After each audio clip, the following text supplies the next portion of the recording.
Fala pessoal, bom dia. Aqui é o professor Wesley. A nossa aula de hoje será gravada, tá? Aconteceram uns imprevistos, chocou os horários aí de aula, tá bom? Mas a qualidade, espero que seja a mesma. Qualquer dúvida, vocês podem estar entrando em contato comigo no suporte lá pelo WhatsApp. A gente vai estar solucionando aí, certinho? Então vamos para a aula, tá? Vou deixar aqui uma imagem pequenininha aqui para vocês irem acompanhando.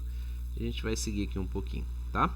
A gente vai falar sobre as características, as questões da mutação genética, as teorias que existem. Só lembrando que a teoria ela está aí para ser apresentada. Se você acredita, se você concorda ou não, isso aí é um critério seu. Mas é legal que você conheça, que você entenda um pouquinho aí do que está se tratando aí. Vamos lá. Então, ó, como tudo começou. Então, a princípio, existem várias teorias, né? Então, a gente não tem uma verdade absoluta. Então, por exemplo, a gente tem desde as teorias do criacionismo, que foi Deus que criou, tá? Que aí vai de cada um que acredita, e as teorias da evolução e adaptação. E é isso que a gente vai comentar um pouquinho aí como que seriam essas teorias. Então, essa é uma imagem que traz uma ideia de como poderia ter sido. Então, ele traz várias imagens emblemáticas e ela é bem conhecida aí no mundo afora, tá bom? Só pra gente conhecer um pouquinho. Então, primeira coisa, a questão do Big Bang, tá? Então, existe uma teoria que fala que os aminoácidos que deram origem às proteínas, que essas proteínas conseguiu conversão de energia, esses seres começaram a se reproduzir e eles viraram autótrofos, tá? E depois o predomínio dos autótrofos, aparecimento dos aeróbios. Aí a gente vai comentar um pouquinho, esses nomes não precisa gravar, tá? É só pra gente ter uma noção aí. Então isso ocorreu uma idade que estão estudando há 4,5 bilhões de anos, né? Então acredita-se um pouquinho no surgimento aí por meio dessa explosão. Quem é cristão, que acredita no criacionismo, tem a ver também, porque quando Deus fala haja luz, certo? Lá na Bíblia lá. Então você tem essa ideia de que houve uma explosão. Para você ter uma energia muito grande, para que você tenha uma luz muito forte, esse pode ter sido o princípio. Então a ciência ela vem de encontro aí com algumas questões aí da religião também, tá bom? Então, ó, de novo, existem várias teorias, não é uma. E aí o que você acredita, isso é uma opinião pessoal. A gente precisa conhecer, saber que existem essas teorias, tá? E aí ver o que você absorve, consegue aplicar aí de cada um. Então, ó, segundo essa teoria, complexos orgânicos se agregam para dando origem aos primeiros seres vivos. Então, juntou-se lá os complexos orgânicos, certo? E aí esses complexos orgânicos eles foram adaptados aí. Então, ó, outras teorias que nós conhecemos é a do criacionismo, que foi Deus que criou, tá? Então essa imagem de Michelangelo é bem emblemática, ela já apareceu em provas do Enem. E o evolucionismo. Eles pegaram, fizeram até uma imagem de Darwin aí misturado com o macaco, já que ele acredita nessa teoria, então esses seriam os ancestrais aí de Darwin, tá? Então é uma forma da gente poder comparar. Então existem essas teorias, certinho? Vamos lá. O evolucionismo e o criacionismo, então a gente tem também a questão do criacionismo, que Deus criou tudo que existe na Terra em 6 dias. Está respaldado na Bíblia, tá? Aí essa questão de não ter bases científicas aí varia um pouquinho, tá bom? Algumas coisas, você que nem eu te falei do Big Bang, haja luz, tal, eles têm algumas relações. Porém, a gente não tem comprovação, assim, que falar assim, todos os procedimentos foram comprovados. Então a gente tem a teoria, tá? Comprovado pela ciência, pela fé, aí varia de cada um aí, certo? Nós temos o evolucionismo, todos os seres vivos evoluíram a partir de um aglomerado orgânico chamado coacervado, atingindo graus de complexidade ao longo do tempo. Tem bases científicas, mas não é verdade absoluta, tá? Porque a gente consegue fazer algumas observações com relação ao código genético que nem sempre tem a ver com evolução. Então não é, tem bases, mas não é que seja comprovado. Então entenda essa diferença. Então a teoria do evolucionismo tem um princípio, por como eu falei, a carga genética do DNA muda pouca coisa. A nossa diferença para uma espiga de milho, a nossa diferença para um ser, sei lá, totalmente diferente da gente, uma minhoca, nós temos um código genético bem parecido, porque nós somos seres vivos, né? Então, assim, o código genético tem aí 90 e tantos por cento de semelhança. Mas é 100%? Não. 1%, um código modifica tudo, tá? Então, é que nem eu te falei, a teoria existe, a gente vai conhecer, se é verdade ou não, a gente não tem essas comprovações ainda, nem para um lado nem para o outro, tá bom? Então, existe aqui um vídeo do Jornal Nacional, esse link vai estar disponível aí para vocês depois, eu não vou passar agora por causa que o tempo é curto, tá? Mas depois eu gostaria que vocês dessem uma olhada lá. Então, ó, teoria da evolução. Então, a primeira que você tem que saber é de Lamarck, tá? Então, ó, ele era um francês e ele foi o primeiro cientista a propor essa teoria, tá bom? E nessa época era meio complicado, havia uma pressão da questão das igrejas, da religião, então assim, ele foi muito fora da casinha ali do que todo mundo pensava e faz um certo sentido, porém, que nem eu te falei, ele não tinha comprovação assim, tá? Então a questão dele era a filosofia zoológica. O que ele falava? O princípio evolutivo está baseado em duas leis fundamentais. Isso você precisa saber, cai bastante em prova. O Enem ele costuma cobrar muito isso, tá? Então vocês que vão para o ensino médio, vocês têm que ficar bastante atento. Ó. A lei do uso e desuso. O uso de determinadas partes do corpo do organismo faz com que estas se desenvolvam, e o desuso faz com que estas se atrofiem. Então ele acreditava o seguinte, que por exemplo, se eu uso uma parte com uma certa frequência, eu tenho uma necessidade daquilo, eu vou desenvolver, tá? Se eu não uso, atrofia.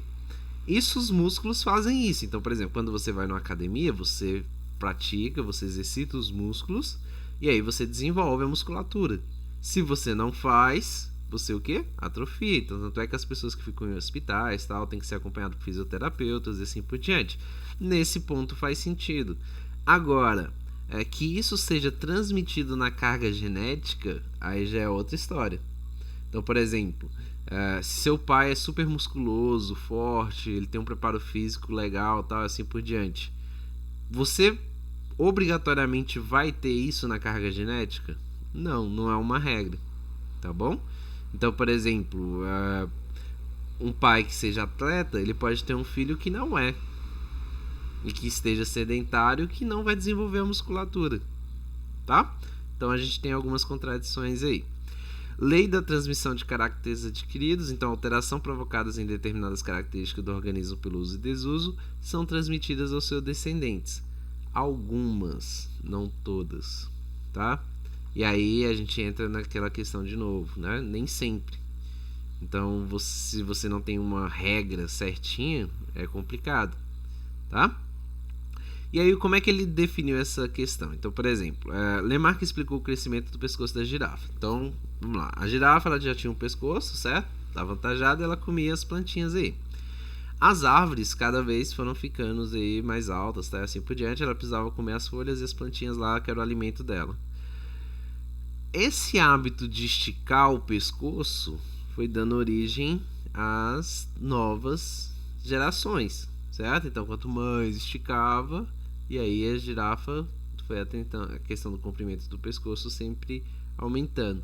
E aí você vai ver que tem algumas pessoas que contestaram essa teoria, tá? Mas faz um sentido, é que eu tô te falando, tem uma lógica por trás. Se é verdade ou não, ainda não temos comprovação, mas ela tem toda uma lógica por trás. Então, quanto mais se estica, você faz o maior esforço, a tendência é que aquilo aumente, certo? Beleza, e aí veio Darwin, né? Aí ele, 1809, então já foi um pouquinho. Ele era um naturalista inglês, desenvolveu a teoria evolutiva que é baseada na teoria sintética, que é chamada teoria da seleção natural. Então, quando você vê seleção natural, você está falando de Darwin, tá bom? O que ele falava? Que os organismos mais bem adaptados ao meio têm maior chance de sobrevivência de que os menos adaptados e deixam um número maior de descendentes, certo?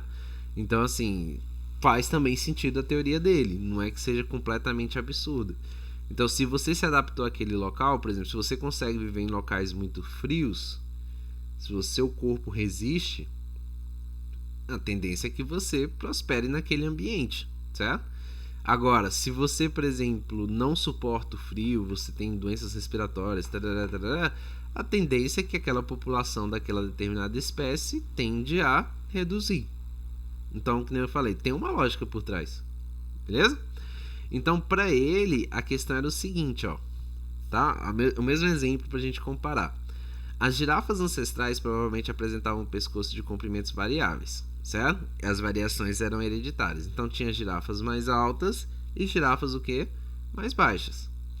O que acontece? A competição natural, segundo Darwin, já é diferente. Ele não está falando que você se esforçou lá para levantar o pescoço para comer o alimento. Ele está falando o seguinte, que as girafas que têm o pescoço maior, elas vão conseguir se alimentar mais, elas vão se tornar mais fortes, certo? E elas vão dominar o território. E elas vão se relacionar com outras girafas com pescoço maior. Resumindo, a espécie de girafa com pescoço menor, se ela não tem espaço, tá? Para poder... se ela não tem espaço para poder se alimentar, para poder dominar aquele território, a tendência é que aquela determinada característica da espécie desapareça, certo? Então, por exemplo, deixa eu dar um outro exemplo aqui. Controle de pragas, de animais. Então, por exemplo, gente, se eu não tenho o predador natural do grilo, que teve agora essas nuvens de grilo na Argentina e tal, e assim por diante, se eu não tenho, por exemplo, a águia, os pássaros de modo geral, que são os predadores do grilo, o que vai acontecer? O gafanhoto, né? Desculpa. O que vai acontecer? Eles vão se reproduzir e eles vão ganhar espaço e território. E aí eles acabam virando o quê? Uma praga. Porque eles vão estar desenfreados. Existe uma quantidade muito grande. E aí, quando não tem um predador natural, eles vão dominar aquele território, certo? E aí entra a questão da competição, da seleção natural. Certinho? Então, se eu não tenho um predador, complica.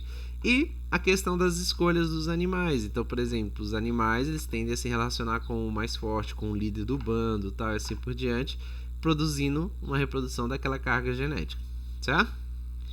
Então, ó, vamos fazer uma comparação aqui que isso despenca em prova, certo? Não cai não, despenca. Ó, Lamarck acreditava numa marcha para a perfeição, numa evolução linear, no contexto teológico. Darwin acreditava na evolução não tinha objetivo, apenas existia, funcionando através do seu mecanismo de seleção natural, tá? Então, para Lamarck, as coisas eram alinhadas, certinho ali, tinha uma evolução, tal, assim por diante. Para Darwin, não, era uma seleção, certo? Então, ó, essas são as duas coisas que você tem que ficar atento. Para Darwin é uma seleção. A própria vida se encarrega de selecionar os mais fortes, tal, e assim por diante. Para Lamarck, não, que todas as espécies tinham potencial e que elas iam evoluindo, certinho? Tanto para Lamarck como para Darwin, o meio ambiente exerce um papel preponderante no processo evolutivo.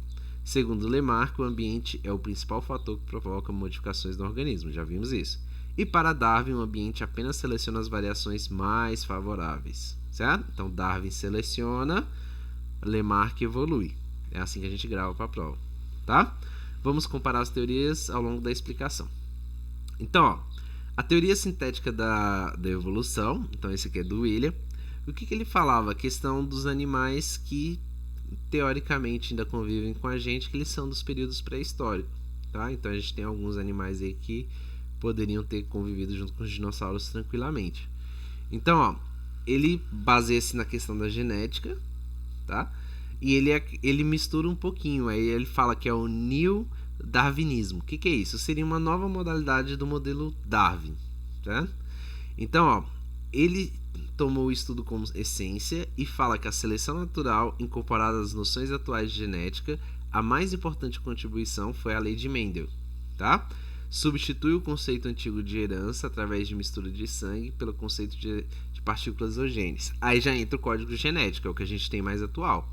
Então, a lei de Mendel é uma teoria que a gente tem atual, mas ela não comprova nem que Lamarck está certo, nem que Darwin está certo. Ela mostra que acontecem algumas modificações na carga genética, tá? E essa carga genética ela vai sendo passada de pai para filho, tá? Assim por diante, que vai determinando as características da espécie. Então é o que a gente tem de mais atual, que é o código genético, tá? Então começou aí com Mendel. Beleza. Então, ó, o que ocorre, tá? Que tem comprovado? Mutações ocorrem. Ah, professor, como que pode ocorrer um tipo de mutação? Por exemplo, através de algumas doenças que carregam geneticamente. Então, assim, deixa eu pegar uma aqui, que a pessoa consegue carregar no código genético.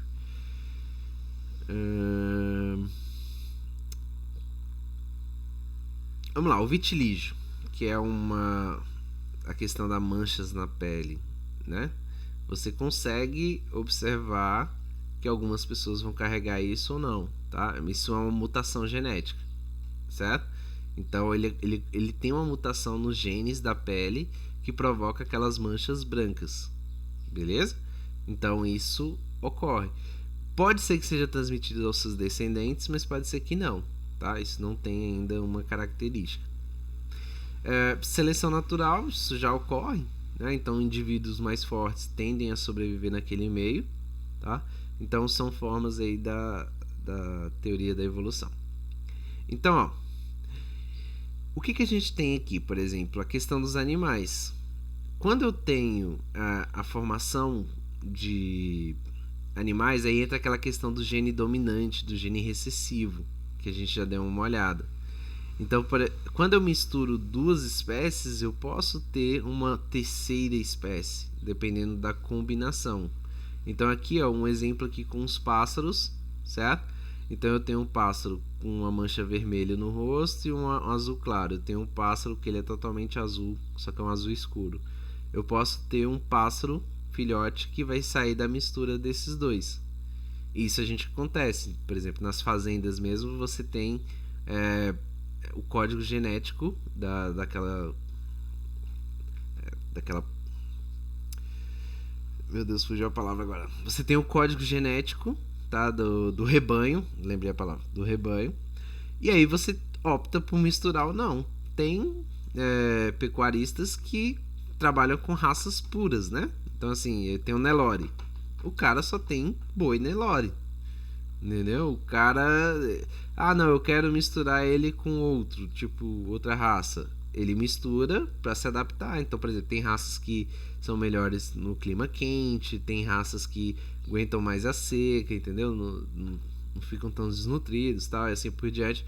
Então, há essa questão da especiação, tá? Que é a formação de novas espécies. E aí eu consigo ter a mistura aí. Então, também tem dos cavalos, certo? Então, por exemplo, quando eu tenho cavalos de diferentes espécies, a mistura com a mula, a mistura com o burro, tal. Então assim, a gente tem algumas formações, a égua com o burro, tal. Então a gente tem algumas formações aí que conseguem misturar e formam novas espécies, certinho? Então, ó, a formação de espécie através de cruzamentos forma-se um híbrido, tá? Então essa palavra híbrido é quando eu consigo misturar as espécies e modifica as características. Alguns podem ser férteis e outros não. Então, por exemplo, dependendo da mistura genética, eu posso deixar a planta estéril ou o animal estéril. Eles não vão se reproduzir mais. Certinho? Então, vamos lá. Como é que foi feito os estudos? Eles pegaram uma ilha que era isolada, tá? Então, a gente tem o arquipélago de Galápagos, certo? E foi feito um estudo sobre esses animais. O que acontecia lá? Então, o nome Galápagos significa tartaruga gigante.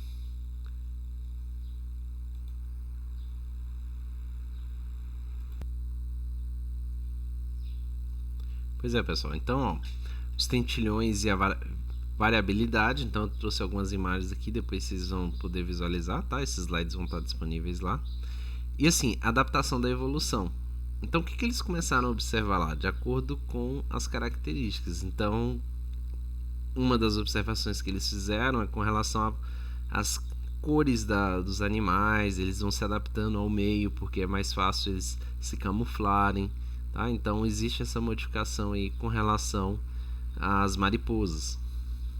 Então, as mariposas daquela cidade, elas adquiriram as cores. As mariposas da cidade, por conta da poluição do ar, elas eram mais escuras, tá?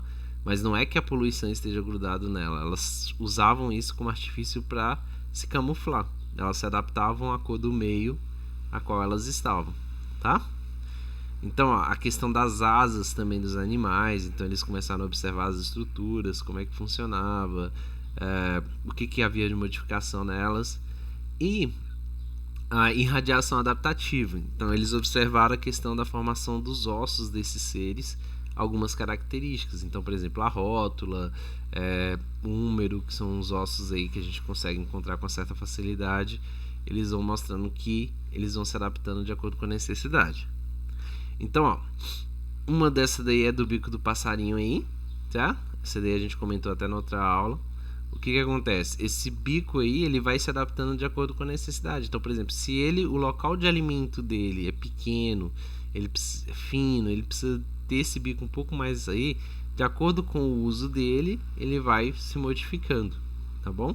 Então, a espécie ela vai evoluindo de acordo com o que é achado lá. Então, por exemplo, dentro do arquipélago, observou-se que com a necessidade os animais iriam modificando. E os argumentos embrionários também que existem. Então, se você observar os embriões de diversos seres, embriões, aquela primeira fase ali como houve a reprodução, eles são muito parecidos, certo? Então, ó, aí ele faz uma comparação aqui só para você ter uma ideia. Então, por exemplo, um embrião de um peixe, aqui ó, a primeira fase, aí eu tenho aqui o embrião de um lagarto, o embrião de um pássaro, certo? O embrião de um porco, de um animal, um outro animal, um cachorro, alguma coisa assim, até o embrião de um ser humano. Se você observar a origem primeira, eles são muito parecidos, certo? Forma-se uma cauda, com algo semelhante que seria os olhos, certo? Uma estrutura de coluna, mais ou menos ali, uma espinha dorsal, alguma coisa assim. E se você observar, ó, são todos embriões muito parecidos, tá? Então, é uma teoria. Ah, professor, é verdade? Não sei, de novo no vídeo. Não sei, nem os cientistas sabem assim 100%, eles ainda estão estudando. Mas existem essa teoria, então você precisa saber, a teoria dos argumentos embrionários. Então, que os embriões, eles evoluem de acordo com a carga genética, e a gente sabe que sim, tá? Você modifica um gene, você vai ter uma mutação muito grande no produto final, certo? Isso é comprovado. Então, assim, mães grávidas que fazem ingestão de drogas ou que têm contato com radiação, os filhos nascem com algumas mutações, certo? Porque mudou-se o código genético, então vai mudar a estrutura física dele, tá bom? Beleza. E aí nós temos os argumentos citológicos, que vai envolver a questão das células. Então isso aqui a gente já estudou, DNA, RNA, mas eu vou falar com vocês aqui um pouquinho, tá? Que tem a ver com a teoria da evolutiva. E é isso a gente já está observando aí também na questão dos vírus, né? Então, por exemplo, o vírus, ele faz uma mutação.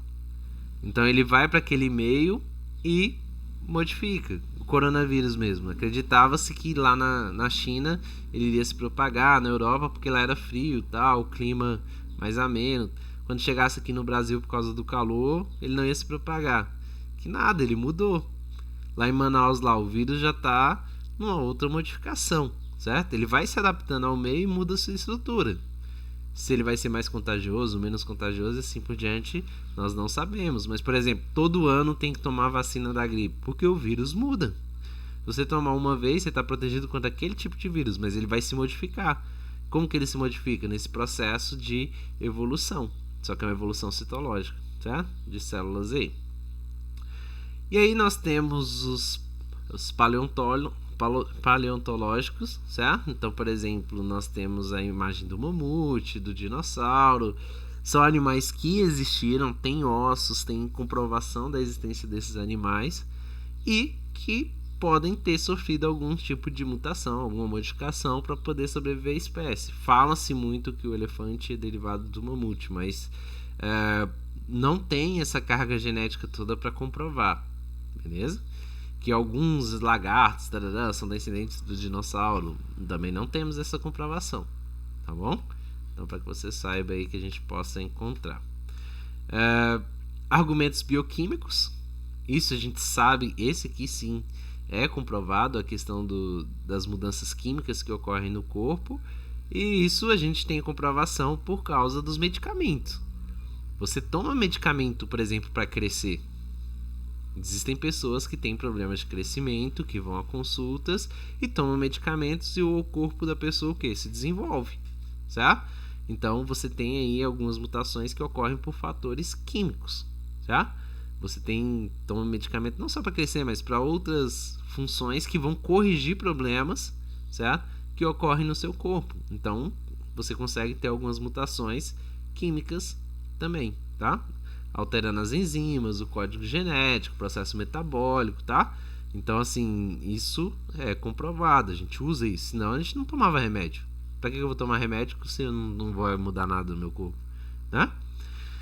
Então, ó, nós temos algumas questões também dos órgãos. Então, por exemplo, o intestino, isso a gente sabe que interfere, tá? Então, por exemplo, os órgãos, eles têm as funções e de acordo com o tamanho deles, eles vão absorver. Tem gente que come, não engorda. Tem gente que come um pouquinho já engorda. Ou porque depende do tamanho do organismo, do intestino dele, tá, né? Processo de alimentos. Tem gente que vai tomar um pote de sorvete e o cara vai ser magro ali e pronto, acabou. O organismo dele não processa aquele tipo de enzima, certo? A questão da coluna também, lordose, quando você tem gente que já tem isso da carga genética, a sua estrutura genética favorece uma dor na coluna, tá? E assim por diante, tá? Então existem esse tipo de modificações aí que a gente ocorre, tá? Com os animais. Então a nossa coluna é semelhante a uma cauda, tá? Assim por diante, tá? Então, ó, evidências taxonômicas, certo? Então, ó, nós temos aqui como se fosse uma teoria da evolução. Isso aqui eu não vou cobrar em prova, tá? Eu só quero que você entenda que existe esse comparativo, por exemplo, dos gorilas. Então, eles têm os primatas de primeira ordem, e aí vai separando como é que são os homo sapiens, os gorilas, tarará, e aí vai dando as espécies de macaco que existem, tá? Gente, mas não tem ainda evidências que, por exemplo, um gorila vai virar um chimpanzé ou um macaco prego, tá? Não tem. Então, o que se acredita é que, por exemplo, essas espécies elas foram selecionadas antigamente a Terra, os continentes eram grudados, tá? Assim por diante, e houve essa separação, tá? Dos continentes. Então, algumas espécies ficaram isoladas e eles adquiriram algumas características próprias, tá? Então, por exemplo, a pantera negra ela pode ser parente da nossa onça, mas não é uma certeza. Tá? Exatamente assim, ela pode ser um parente, a pantera ficou lá na África e aqui no Brasil ficou a onça pintada, entendeu? Mas elas possuem características, se você olhar fisicamente, elas são bem parecidas, são bem semelhantes, certinho? E aqui eles vão trazendo essas teorias malucas da evolução, então, por exemplo, do gorila, do macaco, tá? Então, assim, eles têm algumas ideias aí do peixe que virou tal, tá? Não tem comprovação, galera. De novo, tá?